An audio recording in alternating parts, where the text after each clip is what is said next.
This is Sachin Sawant. I am a UK immigration lawyer registered with the OISC at Level 3, Advocacy and Appeals. Today I am going to talk about a question that we usually get asked in consultations. What is the difference between a UK fiancé visa and a UK spouse or partner visa? Should I consider applying for a fiancé visa or a spouse visa? Am I eligible to apply for a fiancé visa? What are the benefits, shortfalls of these visas, and which is a better visa to apply for? Which visa has a greater chance of success, spouse or fiancé? During our consultations with clients, we regularly get asked these questions and similar questions. Below, we have discussed the main considerations which will help you to decide which visa to go for. Firstly, we've divided this discussion in three parts, A, B, and C. Firstly, a very small category, marriage visitor visa. Then secondly, partners, fiancés, spouses of EEA European nationals. And C is partners, fiancés, spouses of British citizens or settled persons other than European nationals. Firstly, marriage visitor visa. Sometimes applicants confuse the fiancé visa with the marriage visitor visa. The marriage visitor visa is only for non-EU or EEA nationals from 1st January for everyone. So basically, till the transition period ends, it is for other nationals than EU. From 1st of January, after the Brexit transition period has ended, 1st January 2021, it applies to everyone. So anyone in the world can apply, including EU nationals, for a marriage visitor visa to come to the UK to get married and then leave. It is a very similar visa to a UK tourist visa, which would give the applicant and his or her partner a maximum of 6 months entry in the UK, during which they are expected to get married in the UK, then return to their home countries. And they would just be visiting the UK to get married, hence it is called the marriage visitor visa. So it is exactly like a tourist visa or a visit visa to any other country, that the applicant and the partner are expected to come to the UK, get married, and then go back. These are usually for destination weddings where people want to get married in London or any other place in the UK. Then both the parties come to the UK, get married, and leave. So just wanted to get out the small category of the visa. Now the partner, spouse, or fiancé visa of European nationals. Firstly, please note that there is no provision in the UK immigration rules or the EEA regulations or the EU settlement scheme for a fiancé visa for the partners of EEA or European nationals. So there is no provision for a fiancé visa under the European regulations or the settlement scheme. Hence, if you are the partner of any European national, you only have below two options, with only one exception. We'll discuss that in point 3. Spouse visa or pre-settled status as a family member. If you both are married, if the European national and the other national and the non-European national are married or registered as civil partners, then you can click here for the list of documents. Unmarried partner visa, called as durable partner, you can only apply for pre-settled status as an extended family member. So both of these visas can be applied from outside the UK. So someone who is married to a European national can apply for a family permit as a family member, as a spouse, and someone who is a durable partner can apply for a family permit under the EU settlement scheme. Both of them can. Even if the spouse or the partner are in the UK, either on any of the visa categories, they can apply within the UK for the pre-settled status. So that is common. The point to note here is spouses are referred to as family members. Unmarried partners are referred to as extended family members. The term used is durable partner in the EEA European rules, but family member and extended family member. So this is the main distinction between the two. So there are differences in the application, so we'll go and see that forward.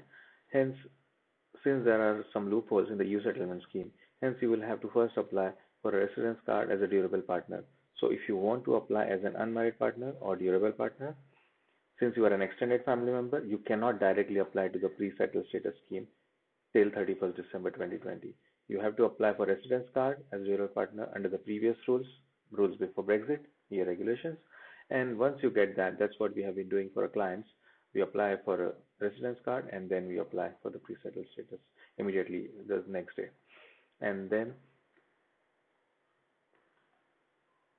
the latest by 30th June, you should be apply for pre-settled status. So once you get the residence card, then either you can do it immediately or latest by 30th June. You can apply for pre-settled status. For the application to be successful, the couple has to prove that they have lived together for at least a 2 years period immediately before the date of application. So the 2 years cohabitation should have been completed before the date of application.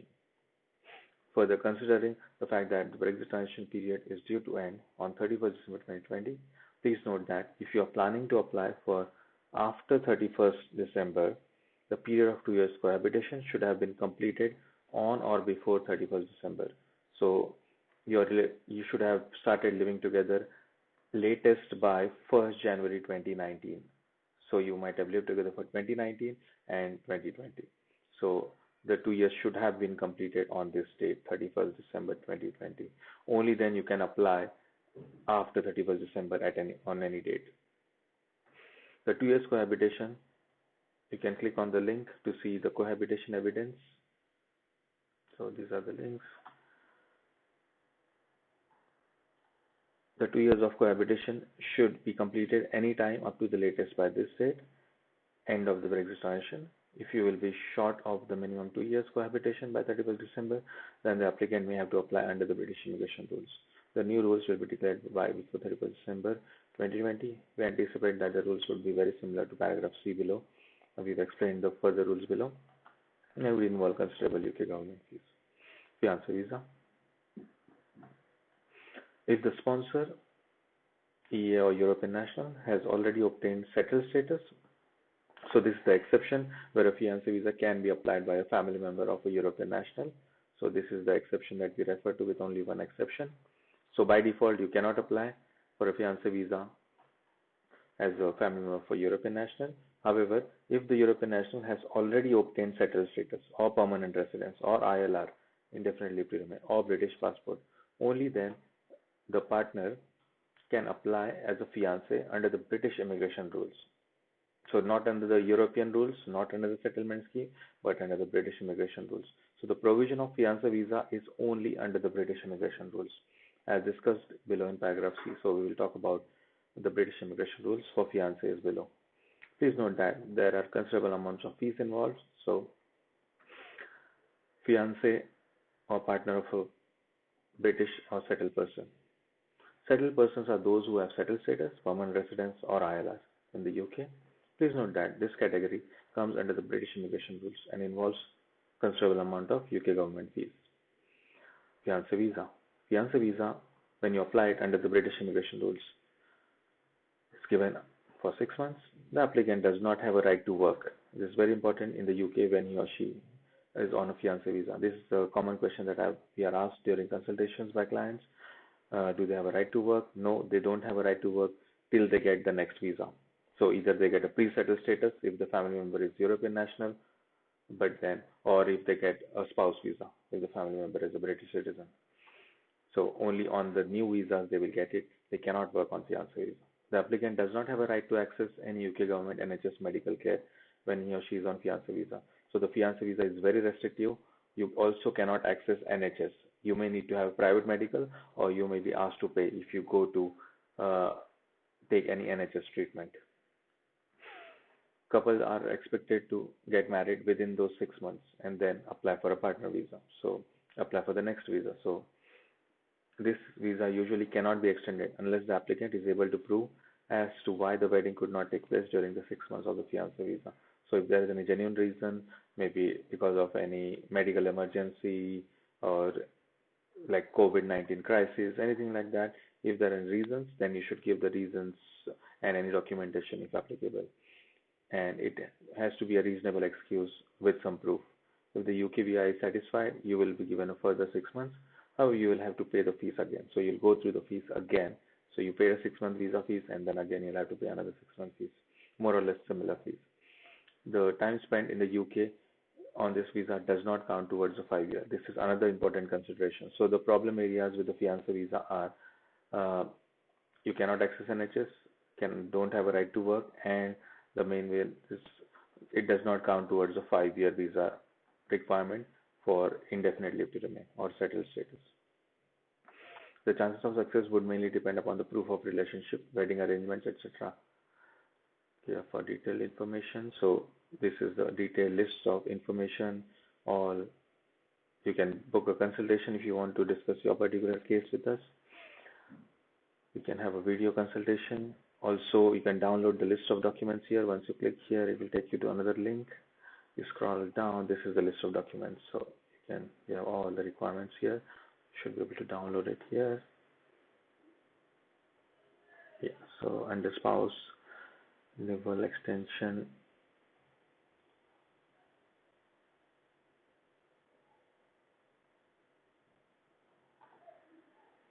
Extension applications. Yeah. So these are the list of documents.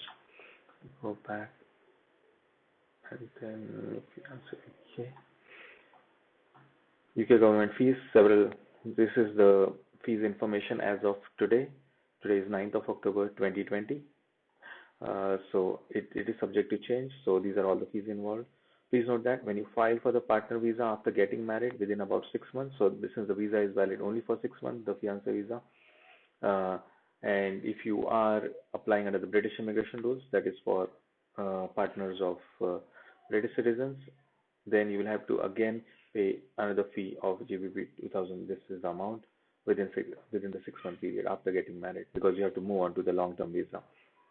So this is usually applies for partners, fiancés of British citizens. For European nationals, the individual can straight away apply for the pre-settled status or something with a lesser fees. But yeah, this is the position with fiancés of British citizens. This is one of the major considerations which we have seen after our advice. Almost 95% of clients prefer to get married outside the UK and then straight apply for the spouse visa or the next long-term visa rather than applying for this short fiancé visa. So partner visa. Partner visa refers to the spouse or unmarried partner. This is under the British immigration rules. You can click here for the information, the list of documents, everything should be here. So spouse, unmarried partner, you can click here, it will give you all the details, information. Yeah, you can download the list of documents, unmarried partners, all this is here.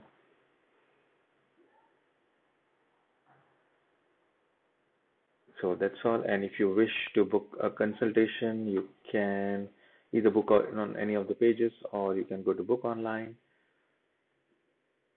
click for consultations, and then book it. We can have a video call or an audio call anywhere in the world you may be present.